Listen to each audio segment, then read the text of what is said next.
Saya berharap teman-teman di rumah baik-baik saja seperti biasanya. Ya, betul itu. Seperti yang kita tahu, saat ini Indonesia sedang dalam masa-masa darurat corona.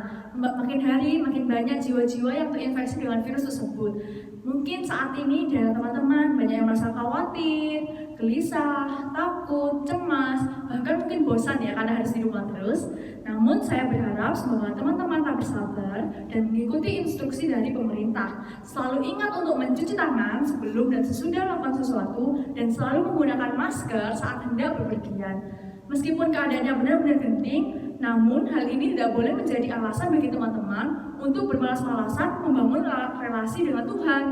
Yang perlu kita lakukan saat ini adalah tetap berdoa, baik untuk keluarga yang terkena dampak dari corona, dan kita juga berdoa untuk kesehatan keluarga kita dan diri kita sendiri. Dan yang paling penting, kita harus memiliki hati yang percaya bahwa Tuhan senantiasa menyertai kita dimanapun kita berada. Sebab Tuhan adalah gunung batu dan keselamatan bagi kita semua. Mari kita bersama-sama angkat suara, kita pujikan Hatiku Percaya.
membangun relasi dengan Tuhan dan sesama. Mungkin jika kita ingin membangun relasi dengan teman kita bisa tetap melakukannya dengan cara video call atau chatting untuk sekedar bertanya kabar, maupun kita juga bisa untuk belajar online bersama. Tapi kalau bersama Tuhan, kita harus meluangkan waktu kita untuk berdoa dan merenungkan firman Tuhan. Tuhan senang apabila kita meluangkan waktu kita untuk datang ke hadirat-Nya. Dengan begitu, kita dapat mewujudkan rasa kasih kita kepada Tuhan. Contohnya nih ya, saya udah lama banget gak ketemu teman-teman kami di sebelah kanan dan kiri. Kita udah lama gak pelayanan, ibadah bareng. Biasanya setiap minggu kita ibadah bareng. Tapi aku bersyukur banget karena Tuhan telah memberikan waktu yang terbaik untuk kita dapat meluangkan waktu kita kembali melayani Tuhan. Teman-teman, Tuhan pun juga demikian. Tuhan senang apabila kita datang meluangkan waktu kita untuk Tuhan. Dan Kita mau belajar untuk menyatakan kasih kita kepada Tuhan dan menyatakan kasih kita kepada sesama kita. Sebelum kita merenungkan firman Tuhan, mari kita bersama-sama merenungkan pujian Ku Kasihi Kau dengan Kasih Tuhan.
Shalom teman-teman GWC, bersyukur kita bisa sekali lagi hari ini beribadah bersama-sama meskipun harus dari rumah masing-masing. Dan terima kasih untuk teman-teman semua yang dengan kesadaran mau menahan diri untuk tetap stay at home supaya penyebaran di virus corona di kota kita tidak semakin parah. Dan semoga dengan kita stay at home ini, kita sebagai anak-anak Tuhan juga bisa berkontribusi sedikit bagi kondisi dunia kita saat ini. Mari sebelum kita sama-sama mendengarkan renungan firman Tuhan, kita mau siapkan hati kita, mari kita berdoa. Bapak, terima kasih hari ini kami boleh sekali lagi datang di hadapan-Mu. Kami boleh beribadah, kami boleh memuji Tuhan, kami boleh mendengarkan firman Tuhan. Dan saat lagi kami akan mendengarkan firman-Mu, kiranya Tuhan tolong setiap kami supaya kami boleh mengerti, memahami firman Tuhan yang akan kami dengarkan, dan terlebih kami boleh melakukannya dalam kehidupan kami sehari-hari. Terima kasih Bapak, hanya di dalam nama Tuhan Yesus kami serahkan renungan firman Tuhan kami. Amin. Teman-teman, seperti yang kita lihat di berbagai berita maupun di berbagai medsos yang kita miliki, virus corona bukan cuma berdampak untuk kita sendiri, bukan cuma berdampak untuk negara kita, tetapi juga berdampak secara global kepada dunia kita. Beberapa dari kita mungkin sudah capek ya, karena setiap hari harus mendengarkan berita tentang virus corona ini.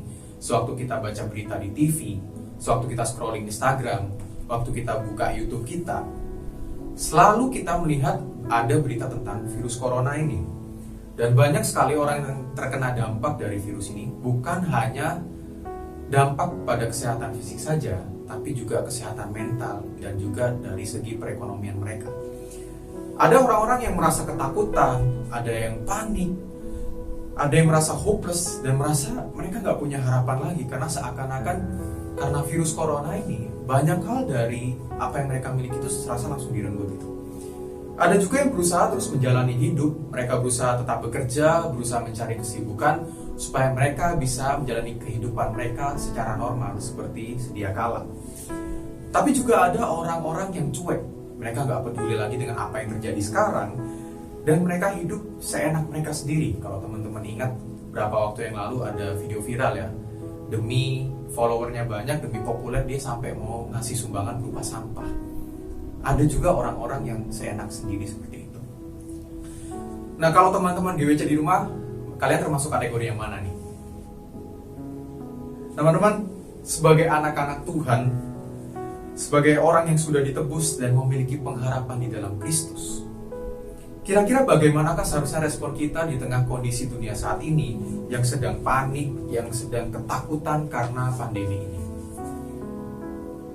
Teman-teman, percayalah di dalam kedaulatan Tuhan, pandemi virus corona ini secara khusus menjadi sebuah peringatan, menjadi sebuah reminder bagi kita orang-orang Kristen. Apakah kita orang yang sudah ditebus oleh Kristus, yang sudah dibebaskan dari hukuman dosa dan hukuman maut ini, dapat hidup dengan menunjukkan pengharapan yang kita miliki dalam Kristus kepada orang-orang di luar sana yang mereka yang begitu panik, mereka yang begitu ketakutan, dan bahkan mereka yang saat ini mungkin sedang sekarat karena menghadapi virus corona ini. Oleh karena itu mari saya ajak kita semua untuk membaca sebuah bagian firman Tuhan dari kitab Galatia pasal yang kelima ayat yang ke-13 sampai 14. Kitab Galatia pasal yang kelima ayat 13 sampai 14. Teman-teman yang bawa Alkitab boleh dibuka Alkitabnya atau mungkin bisa dibaca di handphone masing-masing. Saya akan bacakan untuk kita semua. Galatia pasal yang kelima ayatnya yang ke-13 sampai ayat yang ke-14. Demikianlah firman Tuhan. Saudara-saudara, memang kamu telah dipanggil untuk merdeka. Tetapi janganlah kamu mempergunakan kemerdekaan itu sebagai kesempatan untuk kehidupan dalam dosa. Melainkan layanilah seorang akan yang lain oleh kasih. Sebab seluruh hukum Taurat tercakup dalam satu firman ini, yaitu kasihilah sesamamu manusia seperti dirimu sendiri. Teman-teman yang terkasih dalam Tuhan, kita orang-orang Kristen yang mengaku percaya kepada Yesus Kristus adalah orang-orang yang sudah ditebus dalam darah Kristus. Kita adalah orang-orang yang sudah dimerdekakan dari dosa dan dari penghukuman kekal. Dan sebagai orang-orang yang sudah dimerdekakan dari dosa, sudah seharusnya kita tidak menggunakan kemerdekaan yang kita miliki itu untuk tetap hidup dalam dosa. Melainkan seperti yang Rasul Paulus katakan, hiduplah sebagai orang yang sudah dimerdekakan dengan melayani seseorang akan yang lain oleh kasih. Saudaraku, seorang pasien virus corona yang sudah sembuh dari virus mematikan ini dan lolos dari maut, dia akan sebisa mungkin menyuruh orang-orang yang ada di sekitarnya untuk gak berdekatan lagi dengan virus ini, bukan? Nah, bukankah kita orang-orang yang sudah dimerdekakan dari dosa ini juga akan berusaha untuk menunjukkan kasih kita kepada orang lain supaya mereka mengenal Kristus dan mereka dapat dimerdekakan dari dosa juga? Kasih kepada orang lain seharusnya menjadi tanda bagi kita, orang-orang yang sudah dimerdekakan dari dosa ini. Tapi bagaimanakah respon kita selama ini? Apakah kita sudah hidup seperti itu? Selama ini kehidupan kita berjalan begitu cepat, begitu sibuk. Kita terlalu banyak hal yang dilakukan sampai kita nggak punya waktu lagi untuk berdiam dan merenung. Dan teman-teman, bukankah wabah virus corona ini seperti sebuah tombol slow motion yang Tuhan pencet dalam hidup kita? Sebuah hal yang Tuhan pakai buat kita untuk slow down, untuk melambatkan langkah hidup kita, dan mengajak kita melihat apa yang sebenarnya terjadi dalam hidup kita. Mungkin selama ini kita nggak pernah memikirkannya karena kita selalu sibuk, banyak hal yang dipikirkan, banyak hal yang dilakukan, terlalu banyak tugas mungkin ya, sampai kita nggak pernah berpikir, iya ya, selama ini apakah aku sudah hidup sebagai orang Kristen? Selama ini apakah aku sudah hidup sebagai orang yang sudah dimerdekakan dari dosa? Apakah aku sudah hidup dengan mengasihi sesama? Atau jangan-jangan selama ini aku masih hidup menikmati dosa-dosaku dan hidup dengan seenaknya sendiri? Sewaktu kita dipaksa untuk stay at home ini, ketika kita dilepaskan dari semua kesibukan yang kita miliki, dan ketika kita punya banyak waktu kosong, kira-kira apakah kita menggunakan waktu kita lebih banyak untuk saat teduh, untuk membaca Alkitab, untuk berdoa, atau kita malah lebih banyak menggunakan waktu kita untuk hal-hal yang memuaskan ego kita, memuaskan keinginan kita pribadi yang sebenarnya gak terlalu penting? Ketika banyak orang membutuhkan bantuan di tengah kondisi saat ini, kira-kira apakah kita berdoa buat mereka dan kita berusaha membantu mereka dengan apa yang kita bisa lakukan?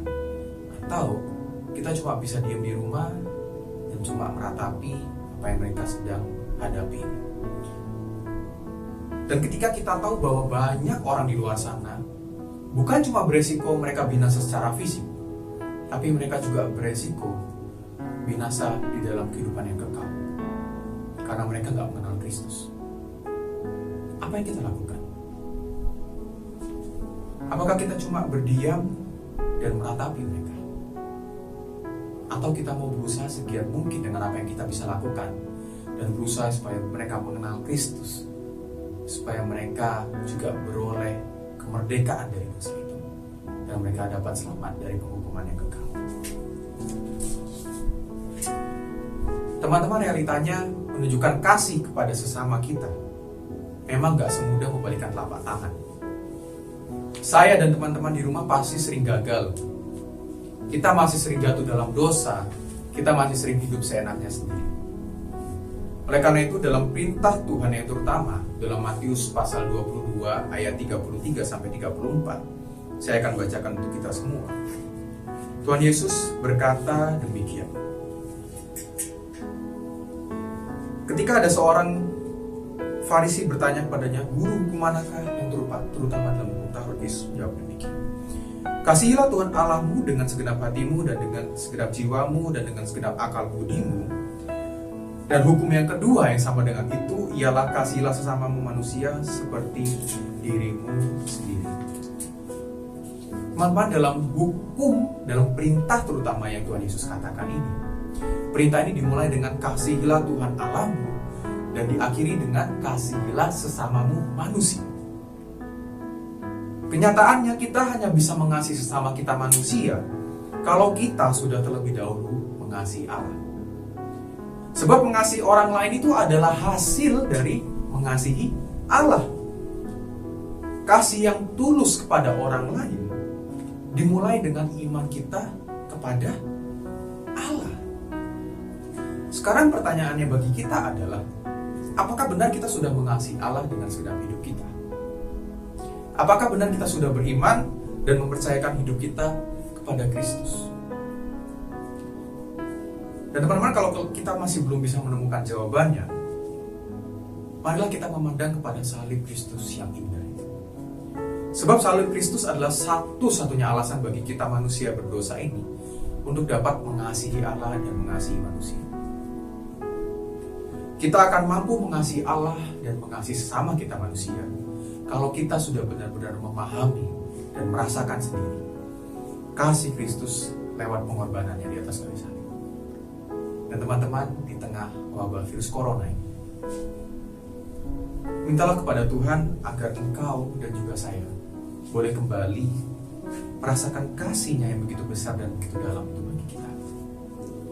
Agar kita yang adalah orang-orang Kristen ini dapat hidup sebagai orang Kristen yang sudah merdeka, dapat hidup sebagai pengikut Kristus yang sejati, yang tercermin lewat kasih kita kepada Allah dan kepada sesama kita.